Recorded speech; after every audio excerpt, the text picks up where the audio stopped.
Adventures in Theater History is still on hiatus.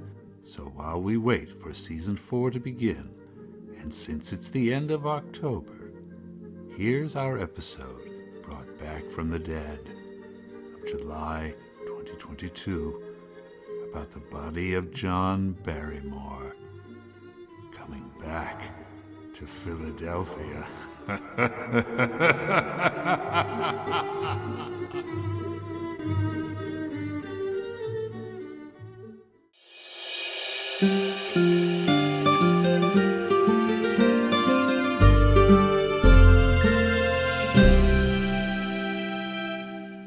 Who's the best Hamlet that you've ever seen? Is there such a thing? Yes, Barrymore. Barrymore. He must have been a very princely Hamlet, Barrymore. Not so much princely. He was a man of genius. Yes. Who happened to be a prince. And he was tender and virile and witty and dangerous. Hello, and welcome back to Adventures in Theater History. The voice you just heard was the great actor and director Orson Welles, being interviewed in 1963, speaking about the greatest Hamlet he himself had ever seen, the Philadelphia-born actor John Barrymore. Earlier this year, we also made a special episode entitled The Mischianza, using Oh, It's a Lovely War, a chapter from the book Wicked Philadelphia by Philadelphia historian Thomas H. Keels. Well, that episode turned out so well that I've asked Tom if we might use another chapter from his book, one that was even more directly connected to the world of the theater and is in fact about one of Philadelphia's biggest claims to theatrical fame, the Barrymore family of actors. So, the text I'm about to read is entirely the work of Thomas H. Keels. The book, Wicked Philadelphia, Sin in the City of Brotherly Love, is available on Amazon.com. But before we begin Tom's chapter, let's play another historic clip, this one in the voice of John Barrymore himself, from a Hollywood screen test he made in 1933 from Act 1 of Shakespeare's Hamlet, as the prince stands on the battlements of Elsinore, confronting his father's ghost, to the concern of his friend Horatio. As you'll see, it's very apt to the story that follows. What may this mean? That thou, dead corse, again in complete steel revisitest us the glimpses of the moon, making night hideous. Say, why is this? Wherefore? What should we do? It beckons you to go away with it. It will not speak.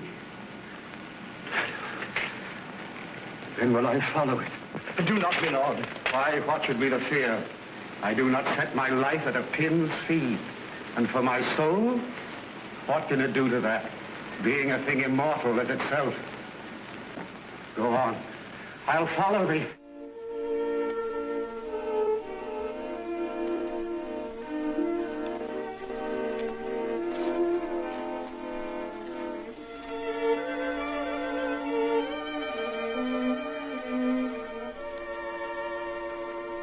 Good night, sweet prince. John Barrymore comes home.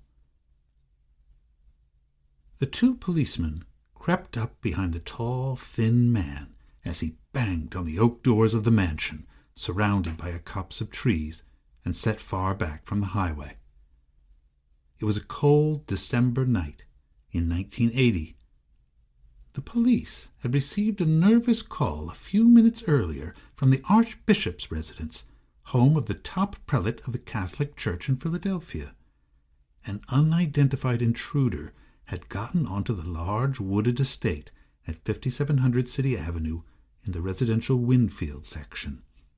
Now, the two officers responding to the call watched the stranger batter the massive doors of the palatial residence with his fists, while he yelled for the Archbishop to come out. The officers positioned themselves behind the frantic man and glanced at each other. One removed his gun from his holster. The intruder looked unarmed, but they didn't want to take any chances. Crime had been on the rise in Philadelphia, especially after the assassination of mafia boss Angelo Bruno in April had triggered a gang war. Drug use was increasing too, and reports had surfaced of a highly addictive version of cocaine called crack, which made its users extremely paranoid and violent. 3 police officers had been shot to death so far in 1980, the most in 5 years. As the officer released the safety on his gun, his partner turned his flashlight on the stranger, silhouetting him against the entrance. "Sir, will you please turn around? Step away from the door." Oblivious, the man continued to pound away. The first officer raised his gun. "Sir," the second officer shouted, "please step away from the door and raise your hands now." The intruder spun around, recoiling from the flashlight's beam like a vampire. As he slowly raised his arms, the officers checked him out. In his 40s, maybe 50s, dressed in jeans, jacket, and open-necked shirt despite the frigid winter night, shaggy hair and a beard obscured a haggard yet handsome face with high cheekbones and a prominent nose. Even in the flashlight's glare, the pupils of the man's deep-set eyes were dilated, definitely high on something. "Oh, hello." The man's voice was gentle and confused. "Can you guys help me out?" He started to approach them, but stopped when he was ordered to freeze. He stood passively, swaying slightly, as the officer with the flashlight patted him down. No weapons. He surrendered his wallet without protest. The first officer stared at the ID and then showed it to his partner, a California driver's license. John Drew Barrymore, born June 4th, 1932. "What are you doing here, Mr. Barrymore?" "I really need to talk to the Archbishop." The officer with the flashlight smelled the faint aroma of grass. He relaxed a little. This guy was stoned, not likely to attack them despite the assault on the doors. "Why, you need to see the Archbishop, Mr. Barrymore?" "For my dad. The Archbishop needs to bless my dad." "Where's your father, Mr. Barrymore?" Barrymore glanced around nervously. There he is?" Relieved, he pointed at a suitcase on the porch of the mansion. "Okay." The officer felt his muscles tense again. "Mr. Barrymore, we'd like you to come with us. Now, you stay here. I'll get your father." Over numerous cups of coffee at the 19th District Station, the meaning of the midnight visit gradually emerged. First, John Drew Barrymore had smoked some really dynamite weed on his flight from Los Angeles to Philadelphia, a fact he repeatedly shared with the entire station. Second, his father, or rather, a can containing his father's cremated remains, was indeed in his suitcase. Finally, John Barrymore, the Philadelphia-born actor who dazzled both Broadway and Hollywood in the early 20th century, had finally come home to rest. John Sidney Blythe Barrymore was the brightest star in a theatrical dynasty that had already lasted 3 generations when he made his debut on February 15, 1882. He was born at 2008 Columbia, now Cecil B. Moore, Avenue in North Philadelphia, in the home of his grandmother, Louisa Lane, Mrs. John Drew. Louisa had made her own stage debut in England at the age of 5 in 1825. 2 years later, her actor parents immigrated to the United States. Louisa grew up to become one of the darlings of America's 2 great theatrical capitals, Philadelphia and New York. She played opposite all the great actors of the day, including Edwin Forrest, Junius Brutus Booth, and Joseph Jefferson. In 1850, Louisa married actor John Drew, with whom she had 3 children, Louisa, John Jr., and Georgiana. In 1861, the Drews acquired the down-at-heels Art Street Theater at 609 to 615 Art Street, planning to restore it and become actor managers. The next year, John Drew died at the age of 34 after falling down the stairs at a party for 6-year-old Georgiana. The indomitable Louisa ran the theater herself and restored it to its former glory by persuading her famous friends to act there. At the same time, she raised her 3 children alone and even adopted a 4th child, Sidney, although rumors persisted that he was her illegitimate son. 2 of Louisa's children, John Jr. and Georgiana, Georgie, became well-known actors themselves. In 1876, Georgie married Maurice Barrymore, an actor friend of her brother John. Georgie and Maurice had 3 children, all born in Philadelphia: Lionel, 1878, Ethel, 1879, and John, 1882. As Philadelphia's theatrical fortunes waned, the Barrymores spent much of their time in New York or touring on the road. Louisa became a surrogate parent to her grandchildren, who called her Mum-Mum. Shortly after John was born, Louisa moved from Columbia Avenue to 140 North 12th Street, a short walk from her theater. The 3-story house, demolished when the convention center was built, had large, high-ceilinged rooms, a nursery known as the Annex, and an attic where John and Lionel slept. Lionel, 4 years older than John, kept cages of white mice in the attic. They got loose and infested the entire house, bringing the cook to the verge of a breakdown. On special occasions, the 3 children were taken to the gold and red velvet paradise known as the Arch Street Theater, where they would sit in their grandmother's private box to watch shows. Besides the Barrymore children, 140 North 12th Street was home to Louisa's elderly mother, Eliza, and her 2 sons, John Jr., Uncle Jack, and Sidney, Uncle Guggen. Grandmother Eliza, who lived in the attic next to Lionel and John, had them recite a nightly prayer. God bless Mother, and Papa, and Mum-Mum, and Grandmother, and Uncle Guggen, and please God, make Uncle Jack a good actor. John Drew Jr. had a slow start in the theater due to his sloppy diction, and he sold clocks at Wanamaker's to make ends meet. He later became a popular matinee idol.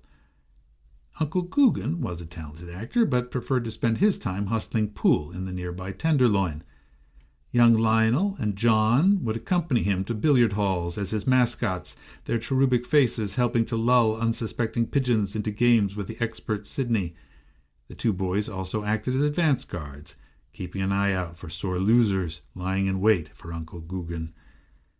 All 3 children attended private schools in Philadelphia. Ethel went to Notre Dame Academy, an exclusive Catholic girls' school on Rittenhouse Square.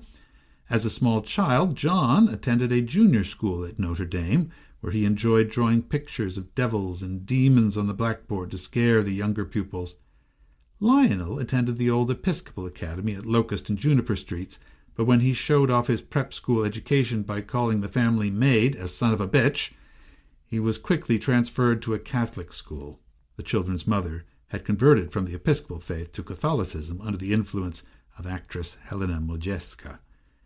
In 1889, Georgie and Maurice Barrymore settled in New York, which had eclipsed Philadelphia as America's theatrical crossroads. They brought with them 11-year-old Lionel, 10-year-old Ethel, and 7-year-old John. 3 years later, Louisa Drew sold the Arch Street Theater and moved to New York to join her family. But the Barrymore clan began to splinter shortly after. In 1892, Georgie died of tuberculosis at a California sanitarium, with Ethel by her side. Maurice was on the road, and 14-year-old Ethel had to accompany her mother's body back east. Less than a year after Georgie's death, the notoriously unfaithful Maurice married another actress named Mamie Floyd, earning Louisa's enmity. Mamie later seduced her stepson John when he was only 14, not long before Maurice was committed to the Bellevue Hospital insane ward with dementia induced by alcoholism and syphilis. Lionel and Ethel, who had both made their acting debuts as children at Louisa's Arch Street Theater, were soon on the road themselves, having begun their theatrical apprenticeships with various touring companies. A special bond had always existed between Louisa and John, her youngest grandchild. With the rest of his family away, The motherless boy grew even closer to his mum-mum. In 1897, 15-year-old John spent a happy summer with 77-year-old Louisa at a resort hotel in Larchmont, New York. They sat on the beach, looking out on Long Island Sound. Louisa read, while John, a talented amateur artist, sketched. They both knew she was terminally ill. "I saw you come into this world," she told him at one point, "and now you are seeing me out of it. A fair exchange." Louisa died of congenital heart failure at the end of the summer. With her strict discipline and all-encompassing love, Louisa had been an anchor of strength for her Quicksilver grandson. Until his death, John would remember her Philadelphia household as a sanctuary. When his own life grew increasingly chaotic, John longed increasingly for the warmth and stability of his grandmother's home. On theatrical opening nights, the Drew and Barrymore families always sent each other red apples as gifts. Speaking of Louisa years after her death, John said, "If such a thing be possible, I know that at heaven's gate Mum-Mum was given not a red apple, but one of purest gold when she entered there." After flirting with a career as an artist, John decided to follow his parents and siblings into the theater. His first professional appearance was in the Philadelphia tryout of Clyde Fitch's Captain Jinks of the Horse Marines, a star vehicle for his sister Ethel. When the show debuted at the Walnut Street Theater in January 1901, John went on as a last-minute substitute for another actor. He muffed his few lines, and then ad-libbed, "Where do we go from here?" At this point, Ethel went into a hysterical state that, John recalled later, was a cross between hilarity and strangulation. John capped the evening by taking a solitary curtain call. He was dropped from the cast when the play moved to Broadway, where it made Ethel a star. Despite this inauspicious debut, John soon joined Ethel and Lionel on Broadway, where the three became known as the Royal Family of the American Theater. He starred in numerous popular and classical plays and was acclaimed as the finest Hamlet of his generation. Around 1914, Barrymore began a film career that would enthrone him in Hollywood as well as on Broadway. Between 1914 and 1941, he appeared in over 50 films, starring in such classics as Don Juan, Dinner at 8, and Grand Hotel. As a young man, his athletic physique made him one of Hollywood's first male sex symbols, while his striking features, especially his long, perfectly shaped nose, earned him the sobriquet, the Great Profile. Sadly, John's love of liquor, which had first manifested itself in childhood when he chugged the dregs of adults' cocktails at family parties, blossomed into full-blown alcoholism before he reached middle age. In 1920, while appearing on Broadway as Richard III, he suffered his first alcohol-induced nervous breakdown, publicly attributed to fatigue and overwork. Barrymore biographer Gene Fowler estimated that the actor consumed 640 barrels of hard liquor over 40 years. By the late 1930s, Barrymore could not remember lines and was reduced to supporting roles in B-films like The Invisible Woman. He divorced his third wife, Dolores Costello, in 1935, to move in with and then marry a 19-year-old college student named Elaine Barry. Elaine, Barrymore's fourth and final wife, was a would-be actress whose greatest cinematic achievement was a short subject entitled How to Undress in Front of Your Husband. The two divorced in 1937, reunited, and divorced again in 1940. On May 19, 1942, John Barrymore collapsed during rehearsals for Rudy Valley's radio show, where he had a recurring role as a washed-up ham actor. He was taken to the Hollywood Presbyterian Hospital, floating in and out of unconsciousness for 10 days, while his family and friends stood by helplessly. The 60-year-old actor died on May 29th of myocarditis, complicated by cirrhosis of the liver, chronic nephritis, and gastric ulcers, all results of his alcoholism. His last words were, "You heard me, Mike."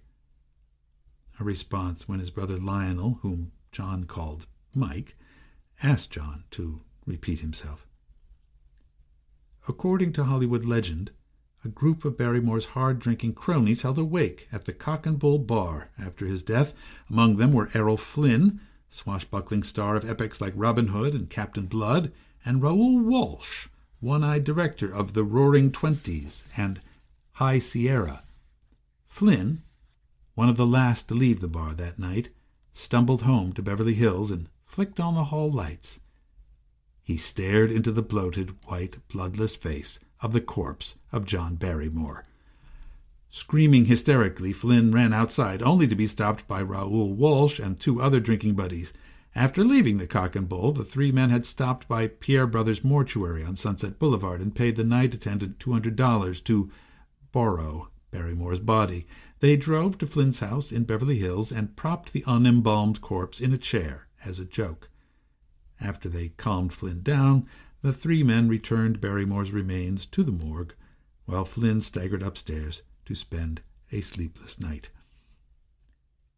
In his will, John Barrymore had expressed his desire to be cremated and to have his ashes buried in the Barrymore-Drew lot in Philadelphia's Mount Vernon Cemetery, next to his parents and beloved grandmother. Ethel and Lionel Barrymore overrode their brother's wishes. Instead, they had John's body entombed in the mausoleum at Calvary Cemetery, a Catholic burial ground in Los Angeles. They would later join John there, as would ex-wife Dolores Costello. John Barrymore's remains rested at Calvary for nearly 40 years, until his only son decided to fulfill his father's wishes. John Drew Barrymore was born John Sidney Blythe Barrymore, Jr. in 1932, the child of Barrymore and third wife Dolores Costello. An infant when his parents divorced in 1935, John Jr. remembered seeing his famous father only once. Despite his mother's objections, John decided to become an actor just like his father. Unfortunately, John had major substance abuse issues, just like his father. His acting career was curtailed by his drunkenness, his drug use, violent outbursts, and frequent incarcerations. His 3 marriages produced 2 children, John Sidney Blythe Barrymore III, born 1954, and Drew Barrymore, yes, that, Drew Barrymore, born 1975. After John's death in 2004, at age 72, one of his obituaries read that he was, quote, best known for having embraced the Barrymore predilection for hard living and reckless drinking. In December 1980, the reclusive Barrymore impulsively decided to have his father cremated and reburied in Philadelphia, supposedly after hearing a rendition of the Robert Service poem, The Cremation of Sam McGee. He and his son had the body removed from Calvary and taken to the crematorium at Oddfellows Cemetery. According to legend, John decided to look at his father's corpse once it was removed from its silver-plated copper coffin. Evidently moving the coffin had dislodged the jaw from the rest of his skull. Although most of the flesh of the face had decomposed, the great profile's long nose cartilage remained intact. He stumbled into the car afterwards, white as a sheet, and told his son, "Thank God I'm drunk. I'll never remember it."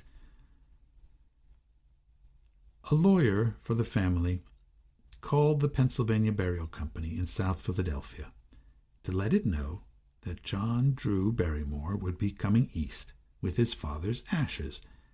2 weeks later, with the help of some chemical courage, Barrymore flew to Philadelphia with his father's ashes on his lap. Arriving late at night, the confused Barrymore made his way to the city's western edge, fueled by the desire to have his father's ashes blessed before they were interred.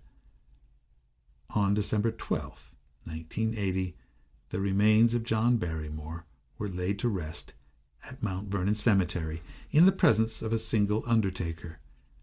John Drew Barrymore placed his father's ashes in the ground next to the grave of Louisa Lane Drew. "Now it is finished," John said, He then flew back to California. He left behind an unpaid bill to the Pennsylvania Burial Company for $930, which included a $200 cash advance, and no plans to commemorate or care for his father's grave.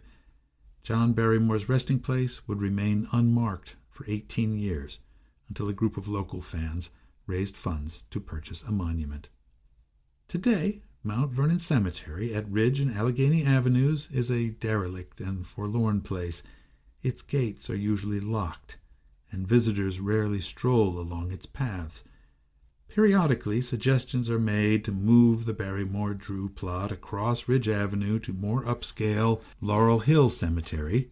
Others have suggested that America's foremost acting dynasty be taken across the Schuylkill River to West Laurel Hill Cemetery in Lower Merion, where they could join other retired actors in the burial lot for the Edwin Forrest home. Until that day arrives, one of the world's greatest actors remains hidden away at Mount Vernon Cemetery.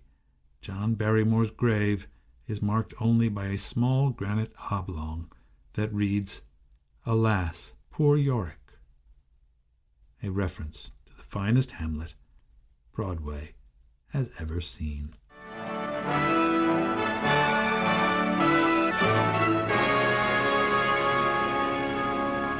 So that was Good Night, Sweet Prince, from the book Wicked Philadelphia by Thomas H. Keels, published by the History Press in 2010. The text is copyrighted by Thomas H. Keels, all rights reserved. I might add that a few of the minor details about the life and career of Louise Elaine Drew in Tom's account differ slightly from our own episodes 18 and 19 about the Duchess of Arch Street. Well, all I can say is that the work of every single historian is an ongoing project, and when I was doing my own research, I was able to benefit from the additional work that others had done and that had been published since Tom's book was printed in 2010. And, we're not frozen in time here in Philly either. Things move along. Tom Keels wrote me recently to tell me that those final notes in his story about the derelict state of Mount Vernon Cemetery are no longer strictly true. I'm happy to report. Tom tells me that a group of volunteers were recently granted control of Mount Vernon after many years of its being in the clutches of an absentee landlord. Their web address is www.mountvernon.cemetery.org, and that's Mount Vernon Cemetery, all one word. They have been working to restore the cemetery, and the graves of the Barrymore and Drew family are high up on their list. There's no longer talk of relocating the graves, but the group needs some funds, so help them out if you can.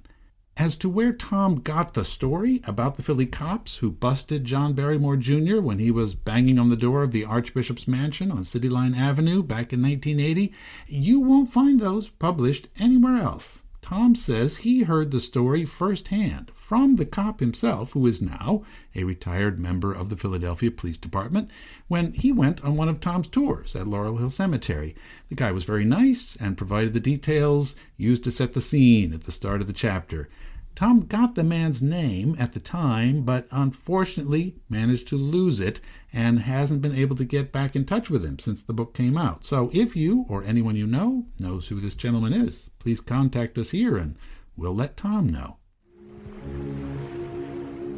Anyway, that's our special episode.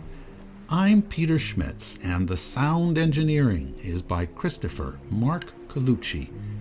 Check out our website, aithpodcast.com, to find blog posts and all our previous episodes. And if you'd like to write to us, our email is aithpodcast@gmail.com. If you're enjoying the show, please leave some stars and a brief review on Apple Podcasts or right there on the website. Follow us on Facebook, where we do daily posts about theater history in Philadelphia. Be a part of the Philly theater history community. Thanks so much for coming along on another adventure in theater history, Philadelphia. But instead of me giving that catchphrase as the last word, let's give the final word today, as we should, to the greatest Hamlet Broadway has ever seen. John Blythe Barrymore. Now I am alone. What a rogue and peasant slave am I! Is it not monstrous that this player here, but in a fiction, in a dream of passion, could force his soul so to his own conceit that from her working all his visage wanned, tears in his eyes, distraction in his aspect, a broken voice, and his whole function suiting with forms to his conceit, and all for nothing, for Hecuba. What's Hecuba to him, or he to Hecuba, that he should weep for her? What would he do, had he the motive and the cue for passion that I have?